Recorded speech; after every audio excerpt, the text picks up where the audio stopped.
Driverless cars are a reality. In fact, there are more and more computer systems operating our cars today, including the brake system. But did you know that there are particles from the sun that can interfere with the computer chips in your car and cause them to stop instantly? Pretty scary, hey?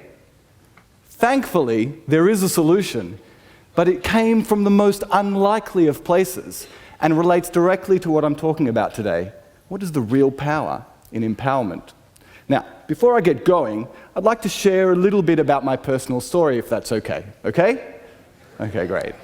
So it's about 2011, 5 years ago. I'm working for this very cool medical device startup. It's an Israeli company called Apos Therapy.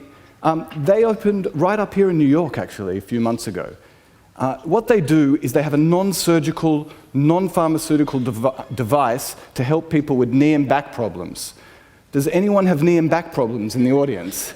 Yeah, I thought so. And if not yet, sorry, you probably get there. Sorry about that.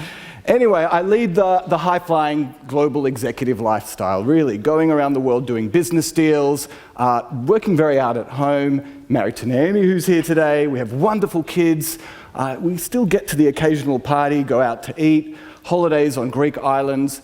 Life's pretty good as I approach my 40th birthday. But then I come back from a business trip, and this wonderful creature over here, that's Eden, my oldest daughter, she gives me a big hug and says, Abba, Abba's dad in Hebrew, Abba, you're balding, you're getting fat, and I never see you. And I'm like, thanks, Eden. She was right, of course, and I decided I needed to get my life back on track. Because, you know, I originally came to live in Israel to make a really big difference to the place, or as you guys like to say, a huge difference. And so what I did is I stopped everything and I said, you know what, I'm going to go back and make a difference in Israel. But I'm not going to do what the early Zionists did. I'm going to do it in a more clever way, because you see, the early Zionists, when they came to Israel, they thought they were dealing with a canvas that looked like this, a blank canvas. They really thought that there was nothing there. Now, while it might have been partially true back then, it certainly isn't true today. Today, Israel's canvas looks more like this. It's a Jackson Pollock. Okay? It's messy and bright and frantic and energetic and noisy. Israel's really noisy. Yeah. So I said, I'm going to take a dot on that canvas and go and empower that dot. And I joined the organization that I lead today called PresenTense. It's a fantastic organization, really. And what they were doing at the time was running accelerators for social entrepreneurs in Jerusalem and Tel Aviv. Now, for those who don't know what an accelerator is, it's like an incubator for new and growing ventures, only on steroids. The whole thing's done in 4 months from soup to nuts. And the first thing I did, I said, look, we're doing a great job, we can do more and we can do it better. We can go to the north and to the south, we can deal with the Arab society in Israel, and ultra-Orthodox society in Israel, and new content areas. And that's exactly what we did. Together with our wonderful partners and supporters, and led by our talented team, we set up the first accelerator in Israel for Arab high-tech entrepreneurs in Nazareth, the first accelerator for ultra-Orthodox Jewish women, and in a world first, the first accelerator in the entire world focused on developing new solutions for people with disabilities. We were on a roll. More dots on the map, dozens of entrepreneurs empowering the disenfranchised. So then we decided to take on a bigger challenge. We decided to go and set up an innovation accelerator amongst the 230,000 strong Bedouin population in the south of Israel, in the Negev desert. Now, the Bedouin population of Israel are probably the most disadvantaged population. 70%, over 70% live underneath the poverty line, and close to half live in unrecognized villages. People thought we were mad, we were crazy. What, you're going to set up an accelerator amongst all those camels?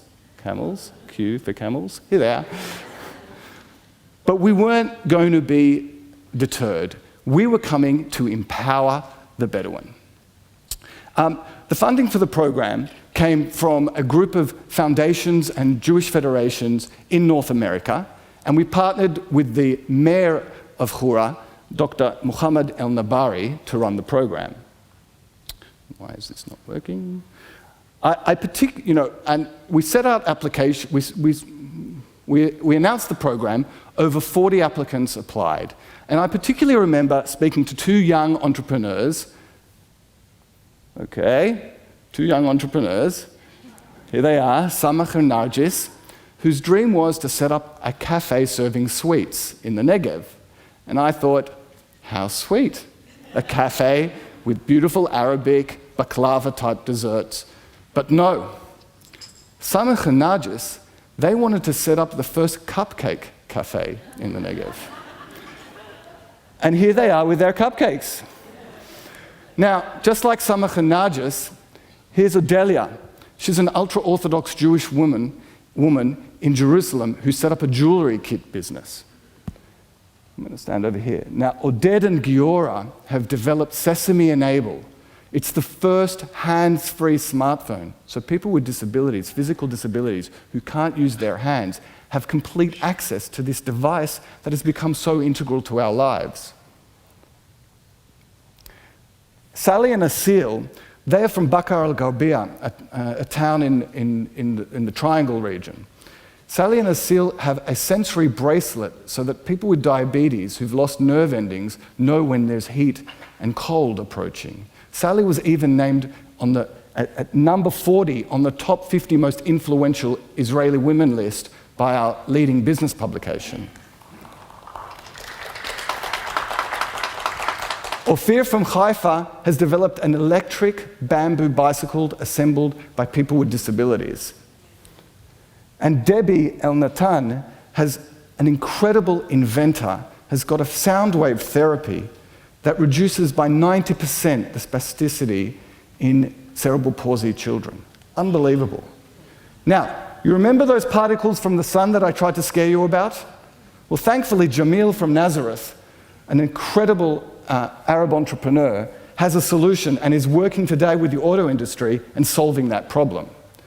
Now, these are just 10 entrepreneurs. Every year we work with over 100. What incredible potential. But I want to go back to Samach and Nargis in Hura. When we run these accelerator programs, we have an interview process. It's like speed dating, but with a different outcome, right? So they came and they showed us on their tablet their beautiful cupcakes. And then Nargis said to me, "So, Guy, we ran a pilot. Do you know what that is?" She actually asked me if I knew what a pilot was. And then it hit me. I'm doing exactly what I set out not to do. I'm coming with a blank canvas attitude. I thought I was bringing entrepreneurship to the Bedouin, when in fact, it was already there. I mean, I should have realized when I met the mayor, Dr. Muhammad al-Nabari, who has a PhD in biochemistry. And just like it's there in Hura, it's there in Jerusalem and in Nazareth and in Bnei Brak, and for that matter, here in the Bronx and in Flint. It's in every city and town. What we can do is go there, help provide a bit of extra skills, tools, and join them up to networks. Essentially, connect the dots and perhaps make them a little bit more vivid. So I'd like to leave you with two messages today. A lot has been said about entrepreneurship and its fantastic, incredible contribution to society. I like to think of entrepreneurship as on the same continuum, on the same spectrum as education and leadership development. Only it's where it all comes together, where we provide the practical skills and tools and networks so that local leaders can create and develop new ventures to really transform their communities. So we need to have a conversation about how we can promote entrepreneurship to all and make it accessible to all and not just leave it in the hands of the already empowered. And the second thing relates to something I learned about myself. Oops, sorry. You know, when we set up the accelerator in Nazareth, together with the Nazareth Business Incubator Centre, I did a lot of hard work. I raised money from a lot of people, brought the partners together. One-on-one, I worked with the entrepreneurs to really help them launch their ventures. I'm really proud of that effort. Over half received funding from angel investors and from the Office of the Chief Scientist. And then the government came in and said, "You're doing such a great job, we're going to fund an accelerator in Nazareth." And I thought, fantastic, finally recognition for our hard work. Only they didn't award us the contract. And since then, 3 other accelerators have been set up. Also, we weren't awarded the contract. Wow, it hurt. We did such good work. It's unfair. But is it unfair? I thought long and hard about it and came to this realization. When you are in the empowering business, it can't be about you. When all's said and done, the real power in empowerment is when you step away and let the dots on the canvas shine bright and proud all on their own. Thank you very much.